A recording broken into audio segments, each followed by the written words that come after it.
in case you didn't finish meeting with everyone, you can always do it after the meeting. Now, we're going to enter the table topic session. But before that, members, this is for you. Let's see if you can get it. I'm going to read out something, and you've got to tell me what is the common factor in this. So, I will say it once and I'll repeat it just one more time. Shying away from the stage of the venerable Toastmasters Club is a venial crime, but it tantamounts to members displaying a veritably fearful and docile attitude. I have one hand up. I will say it once more. Should I read it out once more? Yes. Let me read it out once more. Shying away from the stage of the venerable Toastmasters Club is a venial crime, but it tantamounts to members displaying a veritably fearful and docile attitude. Now I saw Varsha's hand come up first. Varsha? Series of word ways and I have a better answer. For the whole month, that's right. So you get this.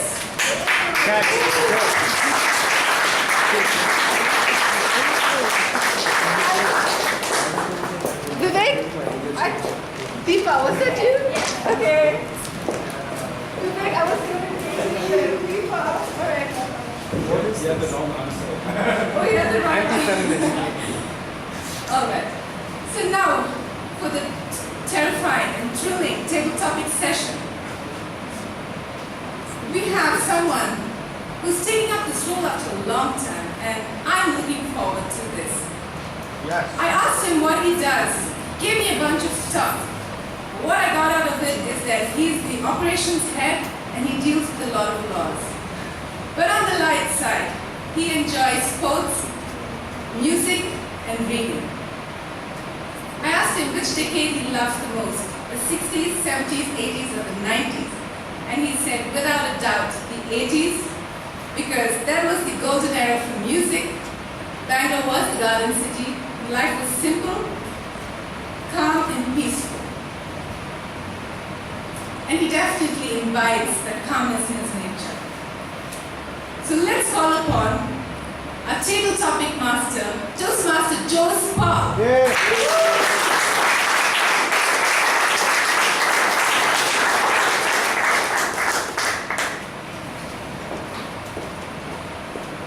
Good evening, Madam Toastmaster, fellow Toastmasters and distinguished guests.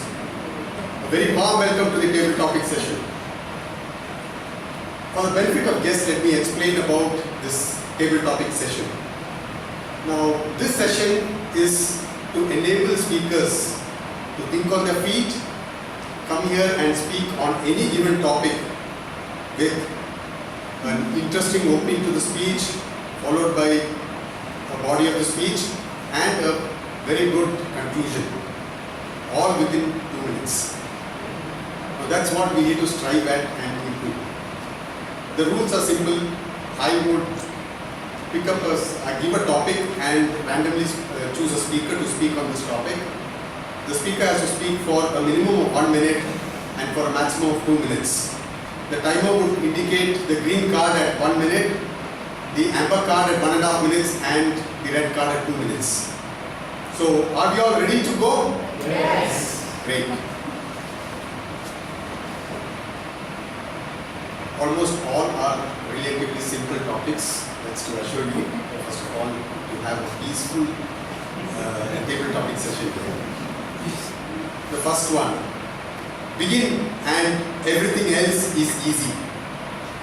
Begin and everything else is easy. Speaker is Ajit.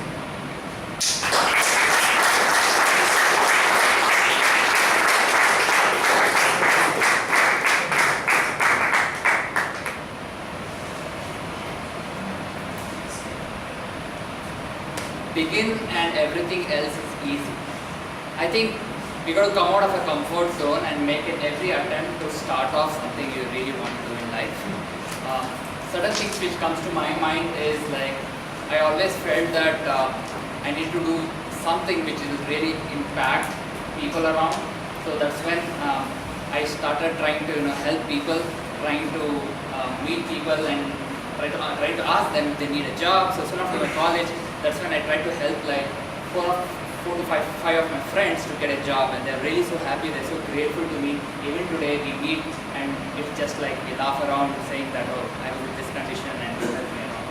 And not just that, while I was in US, I felt I need to do something. That's when I moved out of my comfort zone, and that's when I tried to work with clients so that I make an impact, and that really gave me a lot of credit, and I really moved up the ladder in that sense.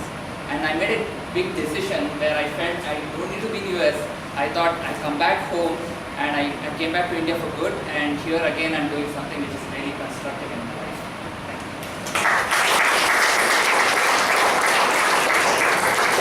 I think we have started on a very good note in the statement topic session.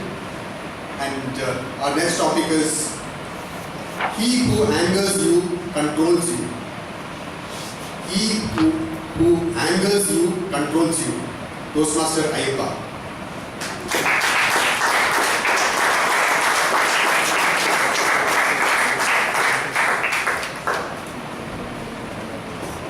Table topic master, fellow Toastmaster, and my dear friends.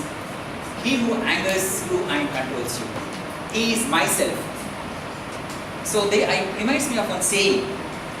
We must be prepared at any moment to sacrifice who we are for who we are capable of doing. If you want to do that, what is sacrifice we must do it? Angry.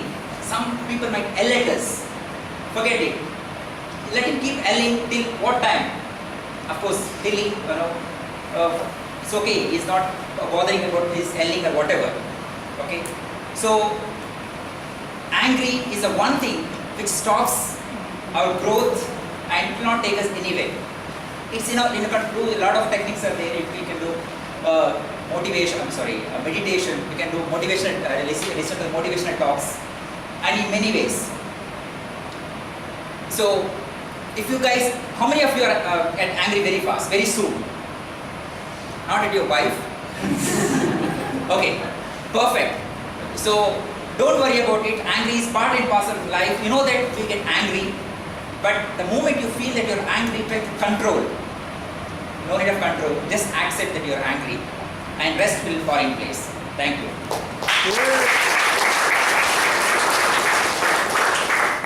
You had a wonderful solution to the problem.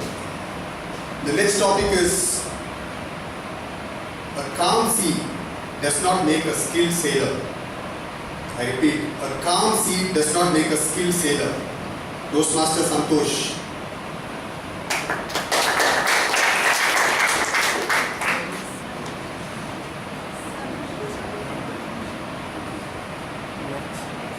He's at sea. Okay, then I think we have a Toastmaster Arun Ramanathan from another club. Can I request him to please take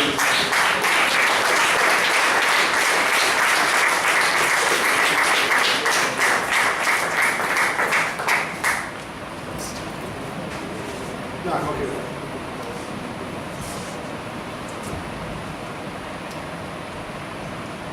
Think of those moments when you are put in a spot. When your manager did an appraisal that you hated the most and almost wanted to kill him. Think of that moment when your best friend let you down when you wanted them the most. Think of that moment when you wanted your neighbor to help you on the day of the year when you really wanted to give the keys to them so that the one day that they would refuse you for some reason. But look at all of these make us very angry, they put us in difficult situations. And when these happen, is when really the true human being in you is tested. It's very easy to be yourself when you're calm, like the sea that we talked about, and your normal behavior comes out. But when you are put in a spot, well, in the middle of a tempest, when your normal behavior is tested, when you're pushed to the limits, that's when the hidden side of you comes out. That angry human being, the person who's not willing to pause and think, when you're in a rush. So these are the things that either make the worst out of you or bring out the best in you. But either ways, the calm sea is definitely not something. The calm moments are not the ones that actually shape you as a person.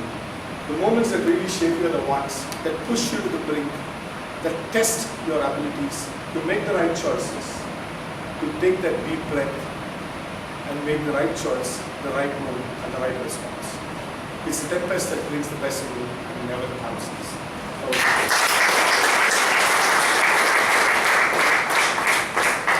Super skillful sailor who spoke. Now coming to our next topic. Here we have something related to a storm again. Love may be blind, but marriage is a real eye-opener. Love may be blind, but marriage is a real eye-opener. Nikhilesh.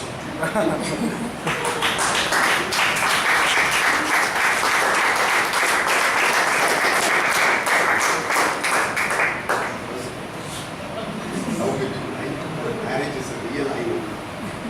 Okay. Good evening, everyone. I just recently completed 11 years of my marriage. And my wife, every day, she's altogether a new person. Right? So it's really an eye-opener every day when I see her, because she also works. So she brings all the tantrums from her office. If the boss is not happy with her, all the frustration is loaded onto me.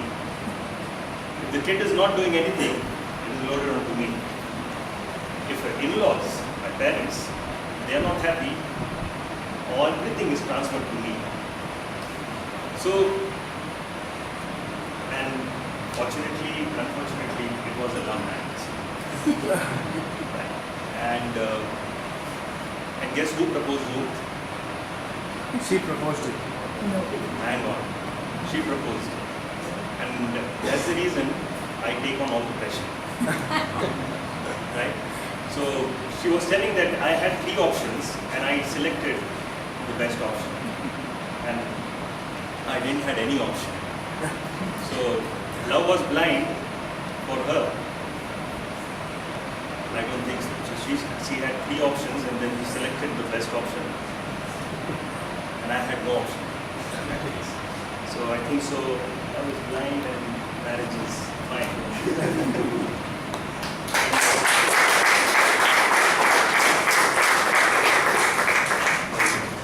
The next topic is nothing lasts forever, not even your troubles. Nothing lasts forever, not even your troubles. Varsha.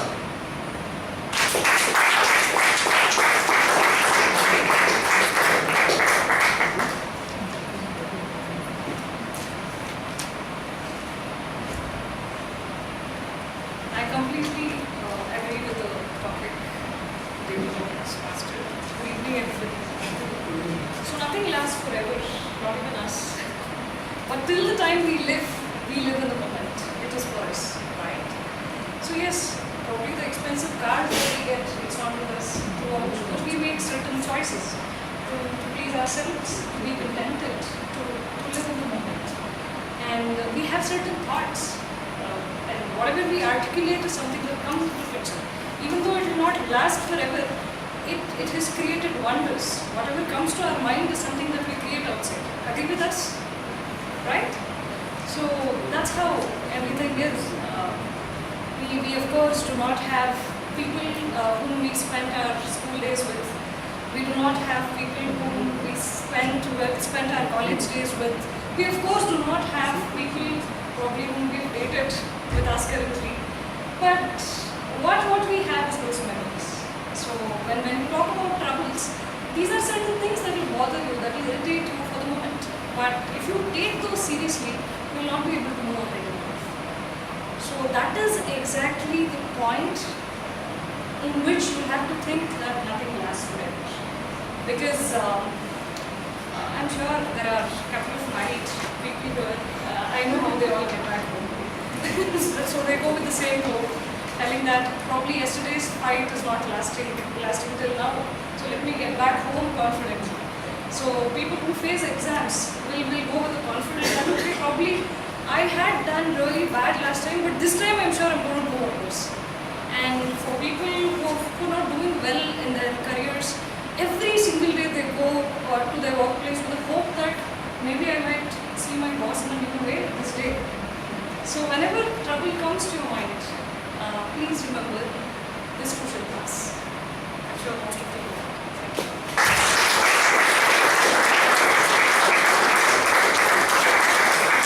Thank you, Akshay. That was quite a peaceful and very satisfying topic and rather solution that you gave. We come to the next topic, which is ideas will not work until you do. I repeat, ideas will not work until you do. Bharat, Toastmaster Bharat.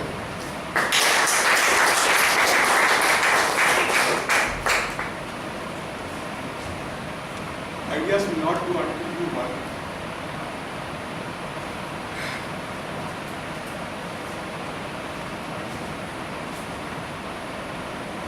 I will start with my new life.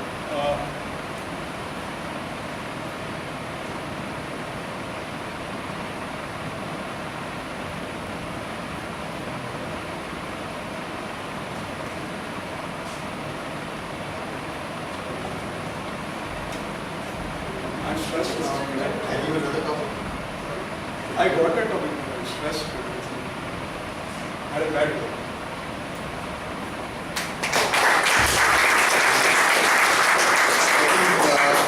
It was a great step of you to come, great action and step of you to just come here and stand here for some time. I think it's a matter of time before we should see Bharat completing the speech as well as giving a wonderful tabletop speech in future sometime.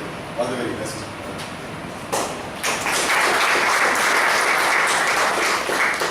The next topic is, it is better to speak a little and say much than to speak much and say little.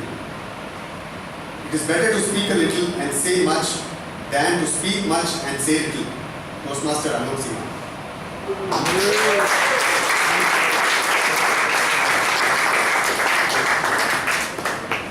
Well, I think this is a bit of a deja vu for me. The last time I was on stage speaking in a table topics session, the topic that was given to me was that quiet minds are, people who have quiet minds don't speak more, I speak more, and people who don't have quiet minds, who have a lot of thought within them, tend to speak less. I think this is exactly the same topic, old wine in a new bottle.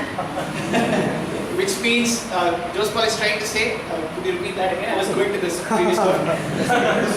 Yeah, it is better to speak a little and say a lot more words. I think if you are coming from a very intellectual paradigm, if you are an intellectual who's got a lot of knowledge, who's got a lot of stuff within you, and you have a PhD, and people are in the habit of respecting your position, and then you start speaking a little, maybe that word's good for you, because then people are going to say, yes, this person is of some stature, this person is of some value, whatever little he is going to speak, we have to respect that. I think that is one way of looking at it. But then if you are a new person who is going to try and make an impression, say you are in your college placements and there is a group discussion, try speaking only a little. Will you get selected to the next round? You're definitely not going to do it.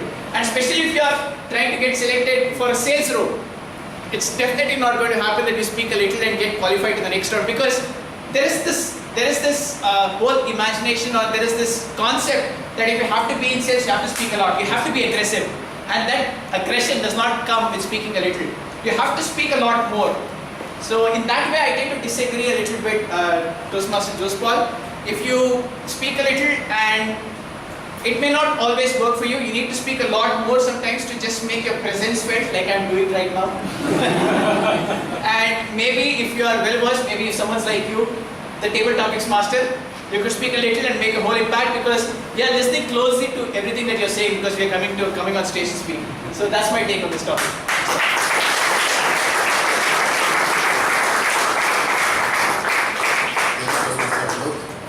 You spoke a lot in those 2 minutes. Now, the next one is for a guest. It is all that glitters is not gold. All that glitters is not gold. Toastmaster Akshita. Yes, Akshita.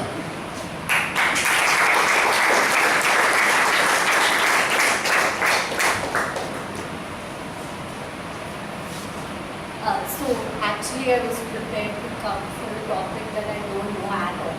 Because what happens then is, like, you are unaware of something, but then at the end of the day, you will learn a little bit about it. But then this topic seems to be a little familiar, so probably I can talk about it. So all that glitters is not gold. Now, the best example I can give you is when you are in a shopping mall and you visit all these stores and all of these. What attracts you the most? The brightest outfit right there which is presented in front of you, right? But at the end of the day, if you try evaluating the value that the outfit contains, then maybe it's not worth it. Yeah? So that was one example that I would take, and that's sufficient.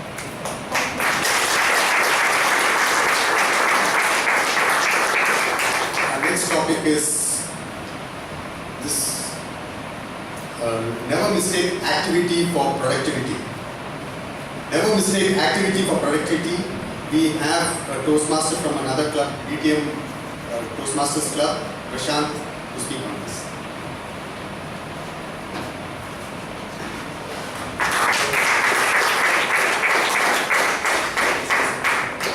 Never mistake activity for productivity. Thank you. First of all, I have a question for you all. What are the different ways of spending a evening? Either you can go shopping, or you can date someone, or you can watch a movie, or you can sleep around, or like us, all of us can get together and do some productive activity. So even if you're watching a movie, it may not be productive. It is an activity, but it may not be productive, right? So we may be thinking that we are doing an activity which adds value to us. Today I had a choice at 4 o'clock. I was free and I thought I will watch Game of Thrones. My friend was always insisting me to watch the series, but I had a choice of either watching Game of Thrones series or coming out of my comfort zone of my house and experiencing this beautiful Toastmaster club, one of the oldest, one of the largest Toastmaster club. I was really excited when I googled Toastmaster club which meets in the evening for Friday. So there were 2 Toastmaster club that came up on this Google search. First one was Bangalore Toastmaster Club and the other one was Garden City Toastmaster Club. Both are one of the oldest Toastmaster club in the city, and I was really excited, and I definitely am happy that I made a choice at 4 o'clock to attend this session and make this activity a productive activity rather than just an activity, right? I think with that to Toastmaster.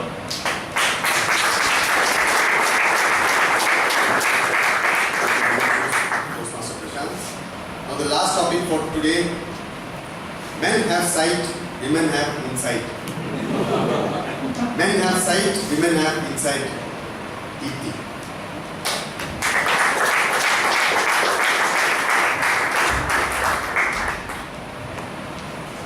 Tabletop Master of the Day, fellow Toastmasters, and dear guests.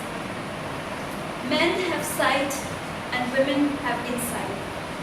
Well, at least that's what evolution has made us believe, right? That men are visual creatures. I would like to have a balanced view on that because I check out men too myself. So to say that men only check out women and women don't check out men in return could be a little bit of stereotyping. Women are also believed to have a lot of insight, which I truly believe. And that is because we have, again, because of how we have evolved. So when it comes to life, if we think that men only have sight and women only have insight, we may be doing a little bit of injustice to the genders. What we need here is to believe that both men may be insightful at times, like there can be a time your husband is correct, an exception, and there could be a time that your better half is checking out another guy. So, for us to live in a world where we appreciate all the nuances of how we have evolved as a gender, it is important to break free of our stereotypes and welcome all the natural emotions and senses that are present in us. Thank you so much.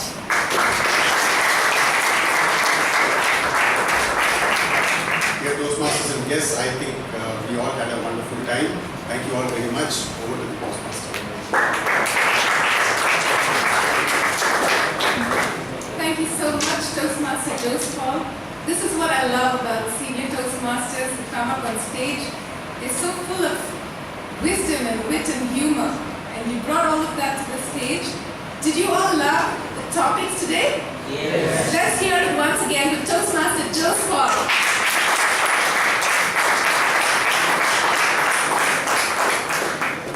Now we have the educated evaluation session. The general evaluator today is also the general manager of Coffee Day and plays an integral part of the finance team. He says he enjoys reading, intellectual conversations, and speaking to interesting people. No wonder he's part of the Bangalore Toastmasters Club. And maybe we can ask him for some free coffee sometime.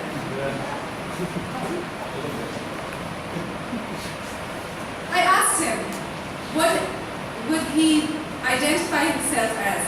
Sunrise, daylight, or midnight? He said he's a sunrise person because a fresh mind is a gateway to the world of possibilities. I guess a lot can happen over sunrise too. For the very first time, as a general evaluator, let's give it up for our general evaluator, Ganesh Pai.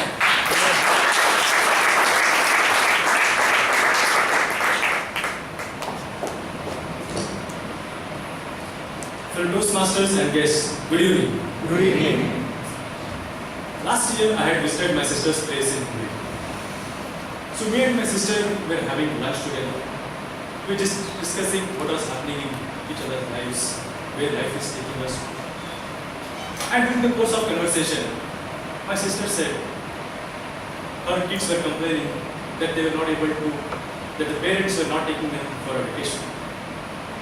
And she was saying the push and pulls of life is just not giving them the time to take their kids for a vacation. I felt really bad about it. And I wanted to do something for my niece and nephew. So on my niece's birthday, I told her, I want to gift her a vacation. So I gave her 3 destinations, Chikmagalur, Kabini, Bandipur. I asked her to choose one. So they chose to go to Kabini. So this year, March, they had a family vacation in Kabini. And when they went there, they had an amazing time. They went for safari, enjoyed the property, food was good. I had arranged for a poolside surprise dinner for them. They had an amazing time out there. And when they came back here, I could see the happiness on their face. The kids narrating the story, the experience they had, and my sister and my brother-in-law, having spent a quality time with their family, I could actually see the sense of satisfaction in them as they went through the entire experience. So seeing them absolutely happy gave a lot of satisfaction to me, and I was basking in my glory. I thought I am God's gift to mankind. My mother was happy. She was telling my brother, look at your brother. So I was on cloud 9 until I read next day newspaper. Azim Premji donated $21 billion of his wealth for charitable purposes. $21 billion is 1,50,000 crores. No wonder when you hear Bill Gates, Warren Buffett, recently McKinsey, Bezos, donating significant part of their wealth for charitable purpose, it more than resonates the theme of today's meeting. It is more blessed to give than to receive. And as someone who has received feedback over and over in this platform, today for a change, I feel blessed to give feedback.